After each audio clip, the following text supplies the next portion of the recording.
There is a lifeline to prosperity, a lifeline that brings clarity.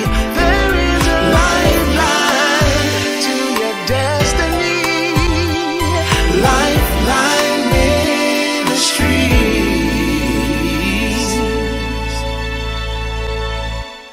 You've got to understand that your authority will be challenged either for promotion or for destruction.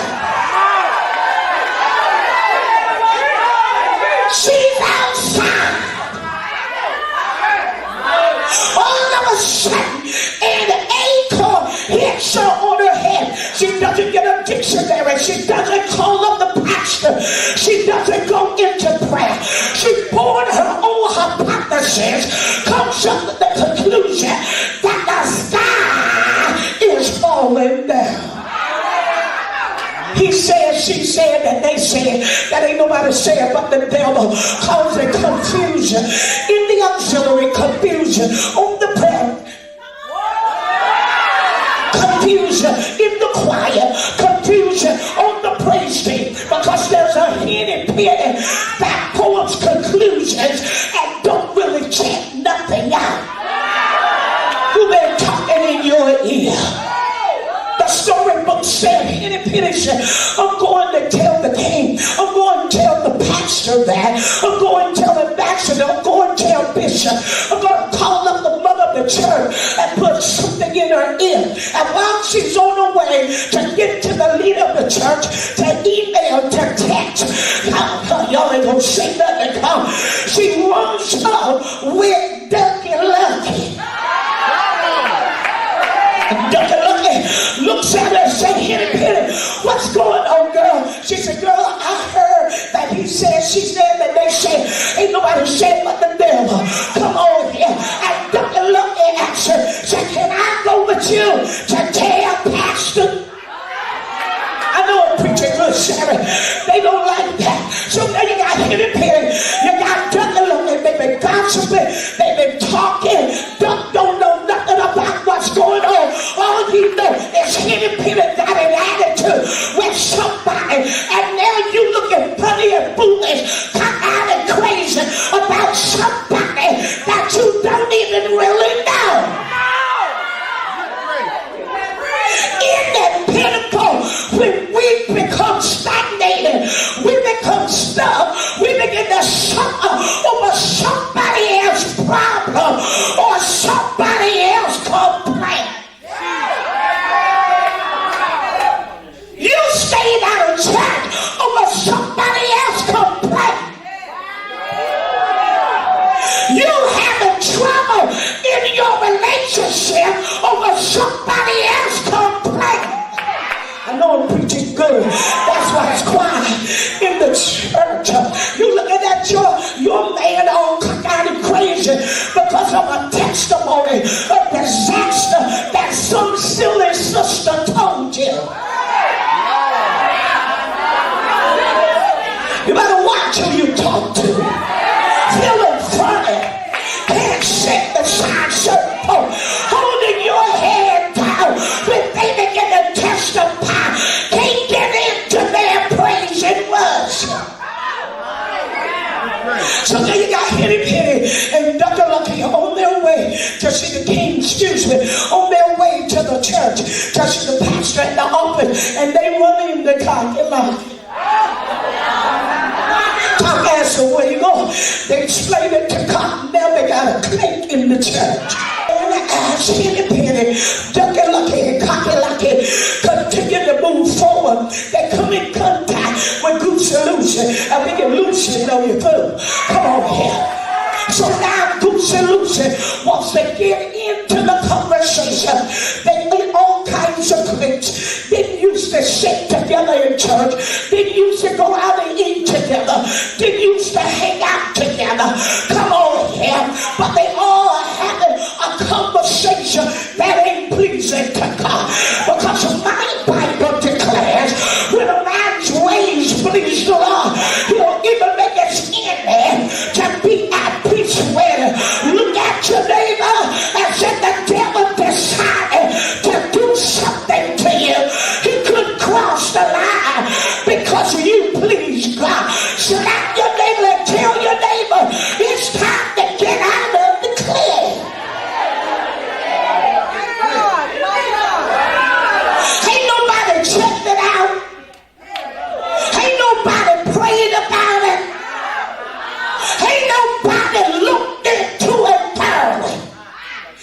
just went on what they heard.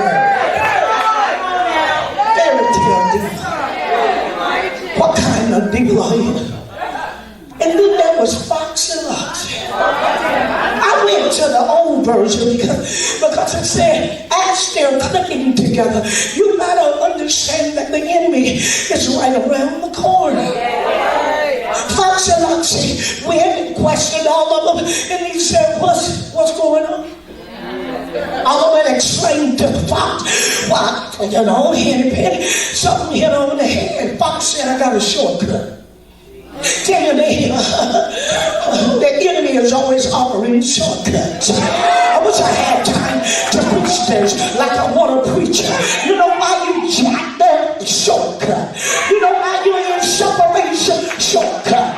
You know why you've been divorced 2 times? Shortcut. You know why you ain't got no power? Shortcut. Look at your neighbor and say, the enemy gave you a shortcut. You know why your career is in the toilet about to be flushed? Look at your neighbor and shout, shortcut. He said, I got a shortcut for you to get to the king real quick. And there was a little hole in his cave. And the storybook said, Jeremy, when he tripped him in the hole, first, y'all ain't saying none of God, he snapped Turkey looking head off. Head represent a party. You done lost your power in a party. Next thing he did, he got goose and loose and snapped the goose head off. Goose head lost his party. You lost your position in that ministry. Come on. Nobody wants you to play for them. Nobody wants you to do praise and worship in their church. Doors ain't opening anymore. People done blackballed you because you got a problem. You run your mouth too much. You let your neighbor say, snatch on track. What's your habit, church? After he snaps off the head of Turkey Lucky, snap off the head of Goose and Lucy. Y'all ain't saying nothing to God. The storybook said he bit Turkey, he bit Cocky Lucky, but he didn't kill him. Tell your neighbor you've been bit. God gave you a chance. And the storybook said when he bit Cocky Lucky cried out, run, Henny Penny. So, Henny took off running. But listen, I don't know if you want to laugh after this. Isn't it amazing how Henny Penny started? And everybody else got the sword of damage. Now Henny Penny running, covering herself, and you and the people in a jail and a job, between the devil and the deep blue sea, between the rock and a hard place, in a pit without a trampoline, and you can't get out. Stop allowing the enemy, Lord have mercy, to make you out of a fairy tale. You better watch the people that you choose to hang around.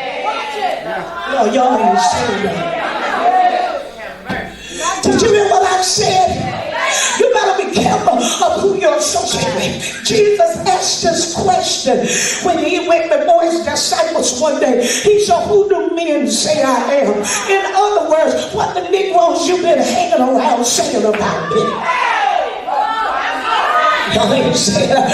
If you want to find out who your friends are, watch who they are hanging around, and the people that they are hanging around, check out what they are saying about you. Who do men say I am? They confront. One said what some said, that you ain't really who you say you are. You Elijah. He said, well, what you listening to him for? If you got my back while you listening to Negroes that don't like me,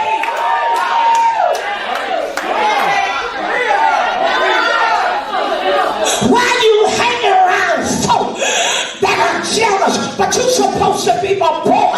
You're supposed to be my girl. I don't figure it out. You my boy, but you ain't my bitch. destiny. Y'all ain't saying nothing.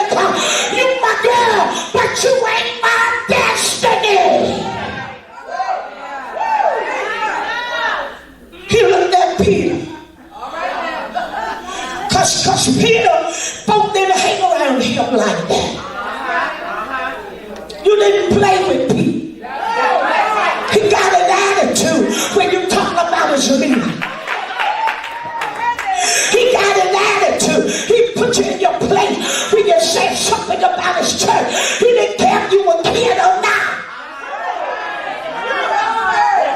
He looked at Pete and said, Pete, I see you ain't saying nothing. He's got ain't big enough, brave enough, bad enough to say anything around me. He said, who do you say I am? Who I say you are? I know who you are. Power Christ. Good God, y'all ain't ready. Son of the living God. There was a little woman, a little old man. Old man like doing outside work in the garden and in the field, planting things and gardens, and keeping the outside all clean. Little woman like working in the house. In other words, the old man like outhouse ministry. He had revivals and he traveled. Got people like Edward Mitchell, Mayberry, and I'm A-Love and Mike and Josh and Paul to play for him in different revivals and crusades. Anybody with me there? They would take Melon Mill and put him up to do praise and worship. And the boys would take their mic out and give them a piece of the singing. Y'all ain't loving on me tonight. I feel like killing a gorilla riding a crocodile. Slapping the bucket. You ain't saying nothing. Little man was involved in the outside ministry, but the old lady, she would bake in the kitchen and keep the house clean and keep things in order. She would run the church and the ministry while he was out traveling in service and revival. And one day, y'all ain't gonna love on me. One day the little lady said, I baked a whole lot of stuff, but I've come to a conclusion that it's time for a shift and it's time for me to do something different. Tell your neighbor, I gotta do something different. God is calling for something else. I've got to do something. Somebody shout different. She decided to bake a gingerbread man. Storybook Eric Taylor said she had that boy dressed up. She used gumdrops to make 9 buttons, representing the 9 gifts of the Spirit. Took a piece of candy called a currant and made him a nose. That's the second nose of the prophetic. How's the nose and she began to make him eyes so he could have the third eye of vision to be able to see in the Spirit. And then the storybook says, Sharon, she took him and she took the gingerbread man and put him in the oven. She said it's going to take about 2-3 hours for him to get done. But after about an hour and 15 minutes, she opened the oven there to peek at him and turn the pan so he could get done evenly across the board. Body, soul, and spirit. And the storybook said he winked down.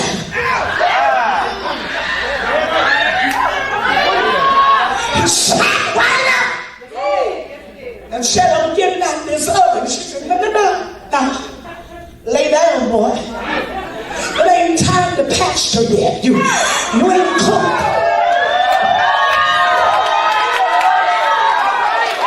You ain't cooked in the oven long enough. She said, no. Don't get it out of the oven yet. It's not time for you to evangelize. It's not time for you to get a solo album. Not yet. Sit under somebody else. Ain't time for your own record label. It's not time for that yet. Get back in the oven. He jumped right out. Will you listen at anybody?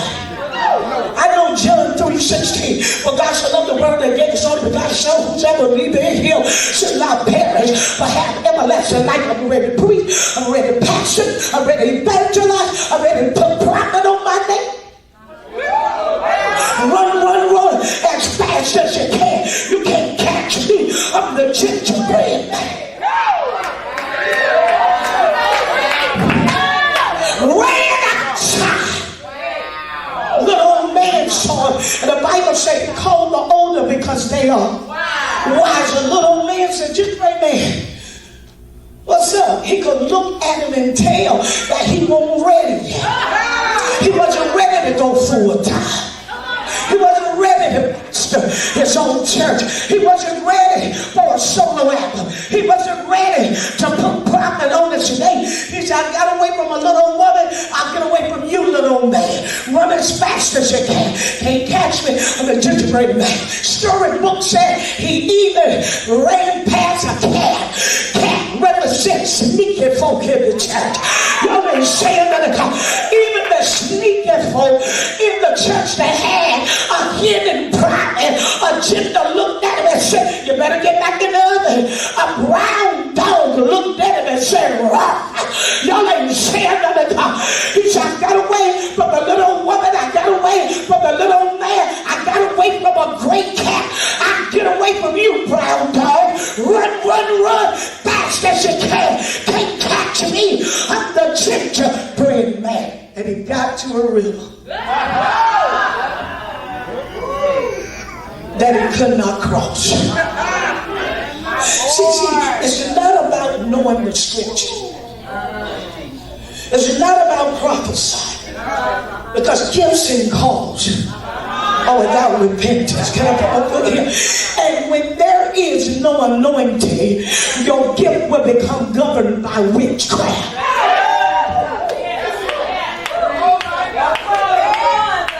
When there is no accountability, we lose consciousness of real responsibility. You ain't saying nothing, God. You got to have a lifestyle that's pleasing to God. You got to submit yourself to somebody to not just stay up and approve you, but to keep you pruned. You got to have an Elisha that will stand with you in Gilgal. Gilgal means circumcision. Gilgal means cutting away of the flesh. So be in the foreskin in the natural, so be it in the spirit.